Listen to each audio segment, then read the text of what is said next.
এবং অন্যান্য ধর্ম, হিন্দু, বৌদ্ধ, খ্রিস্টান, তাদের সিকিউরিটি এবং তারা জানি ইকুয়ালি ধর্ম পালন করতে পারে, এই ব্যাপারে আমাদের ধর্মে বলা আছে, আমাদের কনস্টিটিউশনে বলা আছে আর্টিকেল 2(1)।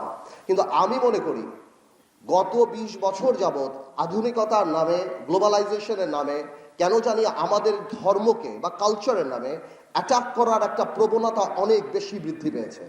আমি এটা লক্ষ্য করেছি গণজাগরণ মঞ্চের সেই বিপ্লবের পর থেকেই অনেকেই সেই গণজাগরণ মঞ্চের অবস্থানকে প্রেমিস করে, তার উপর ভিত্তি করে আমাদের ধর্ম এবং আমাদের মহানবী সাল্লাল্লাহু আলাইহি ইসলামকে বিভিন্নভাবে কটূক্তি এবং অপমান করার একটা পায়তারা করা আরম্ভ করেছিল।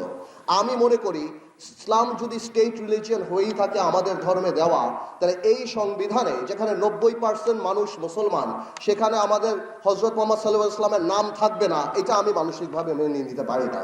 আমি মনে করি